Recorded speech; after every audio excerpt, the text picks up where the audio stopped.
Hello, hello, hello! How are you guys doing today? Welcome to Peter's Movie Club, where every week I review the movie from the week before, and then I announce the movie for the upcoming week. Now, if you're new to Peter's Movie Club over here, let me give you a little background lesson, a little history lesson on what Peter's Movie Club is. So, Peter's Movie Club is something that I started, 10 or 11 weeks ago. I mean, this has been going on for a while now. I can't believe I've kept it up. And I'm picking movies every week that had some kind of impact on me in my life, throughout my life. Typically, they're movies that typically the movies that I'm picking are movies that in my childhood or my teens or early 20s had some kind of impact on me. And that could be in a really powerful, profound way, or just kind of affected my style or how I think about things, or music that I loved from the movie. It could be any of those things. This month is my birthday month, and so I am picking movies that are probably some of my favorite movies of life. But I have so many of them that's going to extend into July as well. So, before I get into this, and I give the review of To Kill a Mockingbird, which was our movie for last week, I want to say, if you didn't watch my video from yesterday, I am currently in Mexico with my husband for his 40th birthday. In fact, you're watching this on Friday, which is my husband's 40th birthday today. So, I'm trying to pre-film a bunch of videos before we leave. I have filmed so many videos today. I'm like, and so I'm trying to get all these up so I can have, it's so funny because I had a list made up of all the videos. I was like, if I had to pre-film, let's just say, for 6 channels, because I vlog while I'm on vacation. So if you follow my vlog, I'll be vlogging every day on vacation. Well, most days. I might take a day or 2 off. But that's 6 videos, over a week plus. And so that's 40, 50 videos that I would have to pre-film. And so I used to do that back in the day. I actually, before I had 7 channels, but when I had 6 channels, I used to do that back in the day. On vacation, I would film a vlog video every day and a drama video. But on my other 4 channels, I would pre-film videos for my review video, my Peterisms video. I would pre-film videos for every single day that I was gone.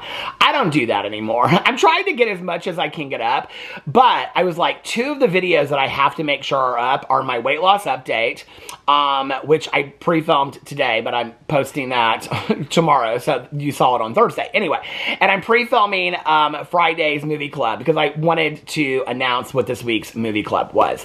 And so I'm very, very, very, very excited about this week's movie. So it has kind of something to do with a trip, so I'll explain it in just a second because there's a history lesson to that as well.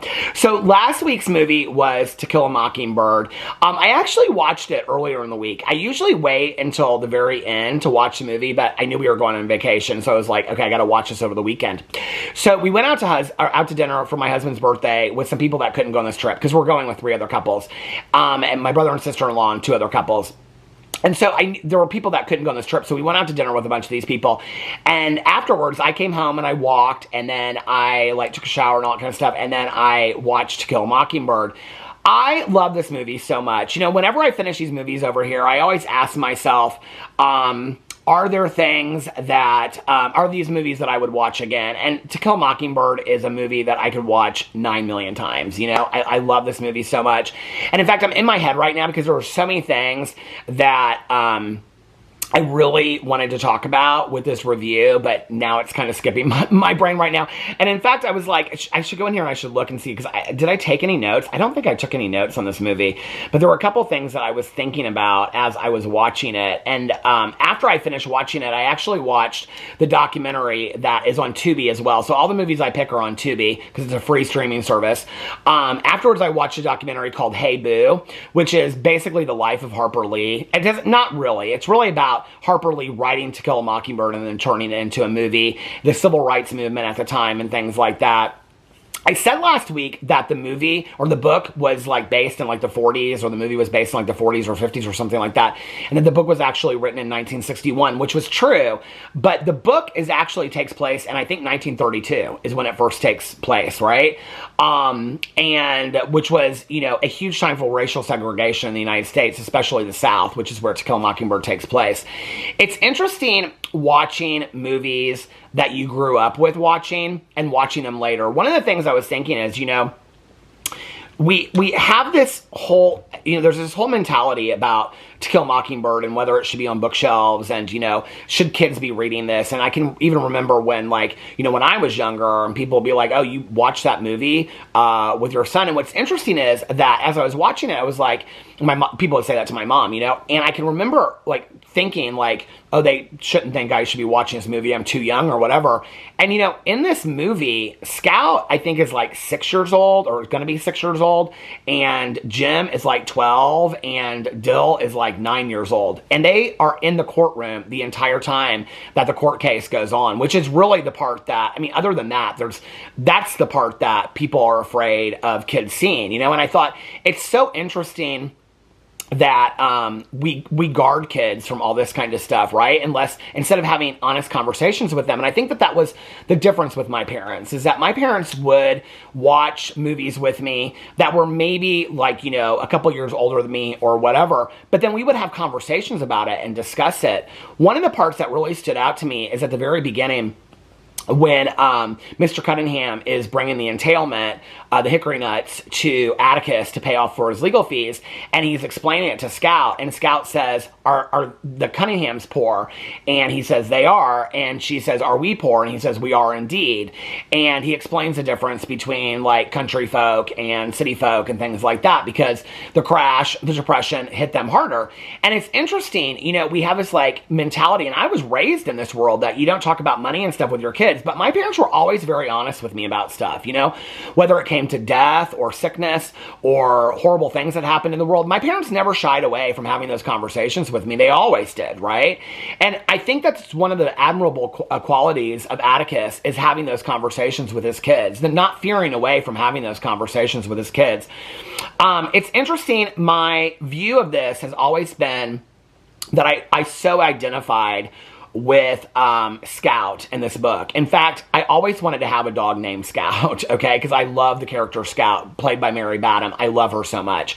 I always wanted to have a dog named Scout. Well, before we got Boo and Tucker, our dogs, Tucker has passed away, and so has Pee-Pee, but before then, my friend Tanya got a dog named Scout, okay? And I was like, Tanya, she's like, do you know how many dogs, she owns a kennel, she's like, do you know how many dogs are named Scout? That's a very common dog name. I was like, okay, but I can't have the same dog name as my best friend. So when we went to go get Boo and Tucker, I immediately, I was like, he is such a Boo Radley, right? And our dog Boo Radley, and it's so funny how many people in my vlog and over here were like, oh, that's why you named your dog Boo Radley. Yeah, did y'all not read the book in 6th grade? This was required reading for me when I was growing up. But yeah, and Boo Radley he's such a loner, and he's so misunderstood, and the little guy, the little dog, is just, he's such a Boo Radley, and I love that, and there's been so many references in pop culture to it. If you remember the movie Benny and June, in the movie, he comes down, Johnny Depp comes down the stairs, and I can't remember who plays the part. It's not Mare Winningham. I can't remember who plays the other part. She's the girl from Some Kind of Wonderful. But he walks down and she goes, having a Boo, because he stares at her who is she? And she goes, having a Boo Radley moment, are we? And there's all these pop cultural references. There's a band, the Boo Radleys, and things like that. There's songs that are called Boo Radley and things like that. And I just love the idea that this character that we're so afraid of, yet we know nothing about, that's the most, we think is so nasty and evil, is the kindest person in the entire neighborhood. We find out it's so protective of everybody, right? And it's that misunderstanding that I think really translates the true meaning of this book, and why the book and the movie, it's so important that it's told through the children's eyes. It's children, and it's so interesting, because when you watch a documentary, one of the authors, I think it's Anna Quinlan, says in there, because they interview a lot of authors, says what was so profound about this book was that it was told through children's eyes with an adult's perspective, because it's narrated by Jean Louise as an adult looking back on her childhood as Scout as a child. So it's Scout looking at it as a child, perceiving it as an adult. And it's never been done like that before, right? So it's so incredibly powerful.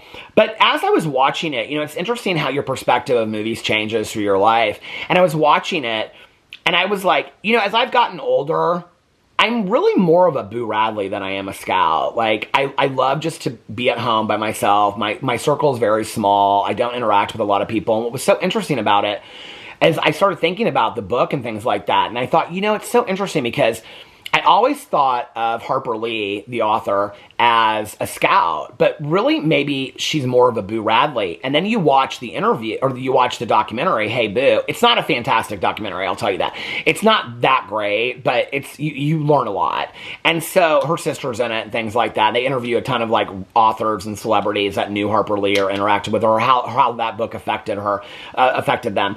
And at one point, Oprah Winfrey says, because they're speculating about, is Harper Lee really Boo Radley, not Scout?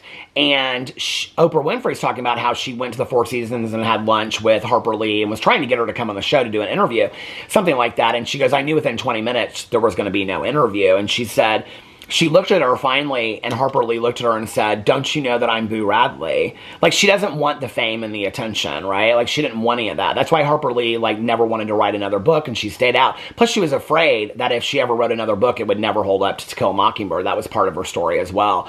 But there's the documentary is interesting to watch. So I loved watching it again. I loved sitting outside watching it. The birds were like, I could hear them outside just like the birds in the movie. It was like a hot night. It was such a great night to watch it. It just brought back so many memories of my mom. So thank you for indulging me in that. And for those of you that watched it for the very first time, I hope you enjoyed it as much as I did.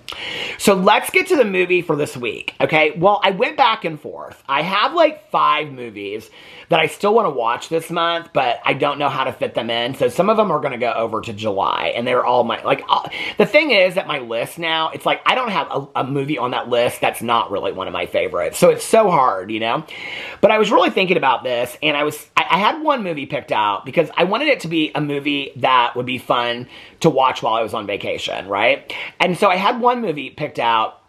And I actually couldn't download this on Tubi. And I was like, damn it. Like, okay, I'm going to have to watch it before I go. And then I realized I already own this movie. I bought this movie, so I downloaded it to watch while I'm on vacation. And so I was thinking about when I was a kid. Now, when I was a kid, went on a lot of vacations with my dad and my stepmom. And we went to the Caribbean a lot. And my dad, you know, like, he couldn't take much time off from work. So when he did, he would take like 2 weeks off. And so we would go to like a Caribbean island and whatever. And I became very obsessed with all of that stuff. And I loved all that. And for those of you that don't know, my biggest fear in life is sharks. I'm terrified of sharks. But at the same time, I love to get in the ocean, and I'm absolutely fascinated and obsessed with shark movies, okay? And one of my favorite shark movies, obviously, is the Jaws franchise, okay? I love all of them. Jaws 3 and Jaws 4 are completely corny, but I still love them. Jaws, the original is good, but Jaws 2 is probably my favorite. But I love all the Jaws movies. But no, this week is not Jaws. But the author of Jaws, if you've never read the book Jaws by Peter Benchley, go read it, because it is such a different book than the movie. I mean, it's still really good. It's really scary, but there's like mafioso stuff that goes on. There's all kinds of stuff that goes on in Jaws, the book, that never takes place in the movie. So if you've never read the book, you should read the book by Peter Benchley. I read it years ago, like for a readathon for my BookTube channel. But anyway, another book by Peter Benchley is The Deep. And if you've never seen The Deep before with Jacqueline Bisset, and Nick Nolte, it is fantastic. And every time that we would go on a trip, I would always watch this movie before, because it was so, like, I loved a good adventure that took place on an island and things like that.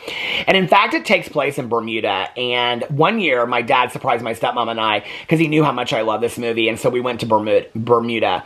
I have to tell you that Bermuda, when we went and visited, which I'm sure is beautiful, my memory of that is not that. My memory is not what was in this movie. My memory is, this movie is very much like a Caribbean island, which the Bermuda is, I guess, kind of considered that. Not really. It's like, you know, British owned and ran or whatever. But what I remember of Bermuda is very clean. A lot of older American visitors, golf, and the water being freezing cold. That's what I remember. I don't remember it being like wanting to go scuba diving and going on an adventure. But nonetheless, I love the movie The Deep. And so since we're going to Mexico, I was trying to pick a movie that would give me some kind of adventure to watch of like an island. So I picked the movie The Deep. The Deep came out in 1977. It is an adventure thriller, and it is 2 hours and 3 minutes long. And hold on a second. Let me tell you who it stars. It stars Jacqueline Bisset and Nick Nolte, and they're a couple that go there. And Robert Shaw plays the guy that they work with to help them try to find this treasure. So it's a treasure hunt movie. Undersea adventure about a couple who become involved in a dangerous conflict with treasure hunters when they discover a deadly shipwreck in Bermudan Bermudian waters. When they realize that the cache includes morphine, the pair enlists the help of an old treasure hunter, played by Robert Shaw, to escape the drunk dealers who hid their product amidst the sunken wreck. It is so good. Robert Shaw was in Jaws, wasn't he? Wasn't he the guy that played the guy in Jaws? Hold on a second. Yeah, he was Jaws. It says Jaws 2 here. He played Quint in Jaws. Yeah, the guy that's singing on the boat when they're all drinking and stuff like that. So if you love Jaws, you'll love The Deep if you've never seen it before. It is so good, you guys. It's about this couple and they love to scuba dive, and then they come upon this wreck and they find this stuff of this wreck that's been down in the water for hundreds of years. And I'm about to tell you the whole story, and I don't want to ruin it for you, but it is such a good adventure mystery. It is such a good adventure mystery. It's a treasure hunt. It's totally a treasure hunt. And it's so good. And it's one of those things where it's like, are you safe? And you have to hide out here. And so it's real exciting to watch. And I'm really excited to watch it on vacation. So yeah, this is the movie for the week. This week's movie is The Deep. I hope you guys will enjoy it. I love you guys, and I'll see you in my next video. Bye.